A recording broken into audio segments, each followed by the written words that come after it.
அடுத்து நிசாருத்தீன் திருப்பூரில் இருந்தவர் கேட்குறாரு. அவர் என்ன கேட்குறாருன்னு கேட்டால், கடமையான குளிப்பு கடமையான நேரத்தில் தேவையான தண்ணீர் இருந்தும் குளிர் காரணமாக தண்ணீர் பயன்படுத்தாமல் போய்விட்டால் தயமம் செய்யலாம். அவரே விளங்கியிருக்கார் சட்டத்தை. குளிப்பு கடமையாயிடுச்சு, குளிர்னால் தண்ணி இருக்குது, ஆனால் குளிர்னால் தண்ணீர் யூஸ் பண்ண முடியலை அப்படின்னா குளிக்கிறதுக்கு பதிலாக தயமம் செய்யலாம். சரி, அதே நேரத்தில் வந்து தயமம் செஞ்சாலும் தூங்கி எந்திரிச்சிருக்கிறோம். அவர் கேள்வியில் கேட்குறாரு, ஏற்கனவே தூக்கத்தின் களைப்பு நீங்குவதற்கு உழு செய்து கடமையான குளிப்புக்கு பதிலாக தயமம் செய்தால் கூடுமான்னு கேட்குறாரு. அவர் என்ன கேட்குறாருன்னு கேட்டால், என்ன தான் தயமம் செஞ்சாலும் அந்த ஃப்ரெஷ்னஸ் வராதுல்ல. தூங்கி எந்திரிக்கிறீங்க, மூஞ்செலாம் ஒரு மாதிரியாக சுருங்கி போயிருக்கும். அது வந்து கழுவுனா தான் அது என்ன செய்யும், உங்களுக்கு ஒரு புத்துணர்ச்சி உங்களுக்கு ஏற்படும். அதனால் அவர் என்ன செய்கிறாருன்னு கேட்டால், குளிப்புக்கு தயமம் செய்யலான்னு இருக்குது மார்க்கத்தில், உழு செய்கிறதுக்கும் தயமம் செய்யலான் இருக்கிறது. இப்போ குளிப்புக்கு தயமம் செஞ்சோம்னு சொன்னால் 2 in 1 ரெண்டுமே அடங்கிக்கிறோம். உழுவுக்கு இன்னொரு தயமம் செய்ய வேண்டியதில்லை. குளிப்புக்கு தயமம் செஞ்சீர்களே ஆனால் குளிப்புக்கு தயமம் செய்வதுக்குள்ளே எது அடங்கிறேன், உழுவும் அடங்கிக்கிறோம். உழு தனியாக செய்ய வேண்டியதில்லை, அது தொழுத வேண்டியதுதான். அப்போ தயமம் செய்து விட்டு என்ன செய்யலாம், குளிப்பு கடமையானால் தயமம் செய்த உடனே நீங்கள் குளிக்கவும் செஞ்சிட்டீங்க, உழுவும் செஞ்சிட்டீங்கன்னு அர்த்தம். குளிப்பு கடமையாகுது, தயமம் செய்கிறீங்க. இது தயமம் செஞ்சால் என்ன அர்த்தம், நீங்கள் குளிக்கவும் செஞ்சிட்டீங்க, உழவும் செஞ்சிட்டீங்கன்னு அர்த்தம். அப்படி தொழுதுற வேண்டியதான். இப்போ என்ன கேட்குறான்னு கேட்டால், இப்போ இந்த குளிராக இருக்கிறதுனால உழவு மட்டும் செஞ்சுக்கிட்டு குளிப்புக்கு மட்டும் தயமம் செஞ்சுக்கலாமான்னு கேட்குறாரு. அப்போ வந்து உழவு செய்யலாம், செஞ்சால் பிரச்சனை இல்லை. ஆனால் உழவு செய்ய தேவையில்லை, அதான் உழு தான் அடங்கிருச்ச.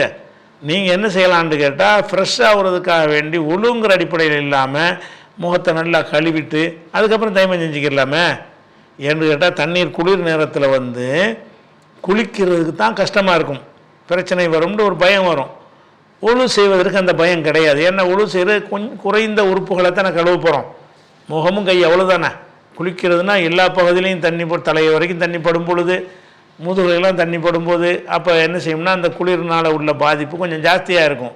உழு மட்டும் செஞ்சோம்னா பாதிப்பு இருக்காது. அதனால் உழு செஞ்சுட்டு குளிக்கலாமான்னு, உழு செஞ்சுட்டு நீங்கள் குளிக்கலாம். ஏன்னு கேட்டால், உழு செய்கிறது அளவுக்கு உங்களுக்கு வந்து ஏழுது. ஆனால் குளிப்பு கடமையான நிலையில் உழு செஞ்சீங்கன்னா அது உழு ஆகாதுல்ல. செஞ்சு அது ஃப்ரெஷ்ஷாக ஆகுறதுக்கு தான் நீங்கள் செய்கிறீங்க.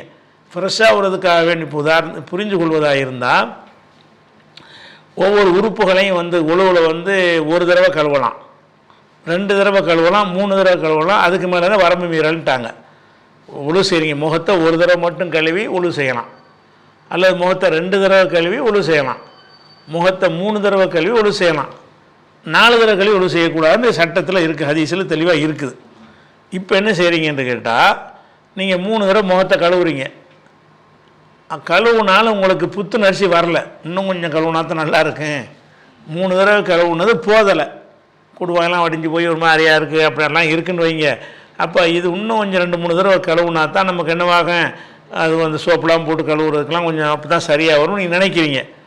இப்போ வந்து 3க்கு மேலே தடை இருக்குது, 3 உழு செய்கிறதுக்கு 3 தான். அப்போ என்ன பண்ணுவது அப்படின்னு சொன்னீங்கன்னா, நீங்கள் உழுவுங்கிற நியத்து இல்லாமல் எந்திரிச்ச உடனே சும்மா முகத்தை கழுவுங்க, சோப்புக்கெல்லாம் போட்டுக்கிட்டு கழுவிட்டு அது 100 தடவை கூட கழுவிட்டு போங்க. உழுங்கிற பேரில் தான் 3க்கு மேலே செய்யக்கூடாது. சும்மா கழுவுற எத்தனை நாளும் கழுவிட்டு போகலாம். நீங்கள் ஃப்ரெஷ்ஷாக ஆகுறதுக்காக வேண்டி முகத்தெல்லாம் கழுவிட்டு இப்போ நான் உழு செய்கிறேன் என்று நினைத்து கொண்டு செய்கிறத 3க்கு மேலே தாண்டக்கூடாது. அந்த மாதிரி அடிப்படையில் தான் என்ன செய்யணும், நீங்கள் குளிப்புக்கு முன்னாடி செய்கிறதா இருந்தால், நான் ஒரு ஃப்ரெஷ்ஷாக ஆகுறதுக்காக வேண்டி இதெல்லாம் செய்கிறேன், அப்போ என்னத்தை பொறுத்தானே எல்லாமே அப்படின்னு நினைத்து விட்டு செய்து விட்டு நீங்கள் குளிப்புக்கு பதிலாக தயமம் செஞ்சிட்டிங்கன்னா அதில் உழுவும் அடங்கிடும்.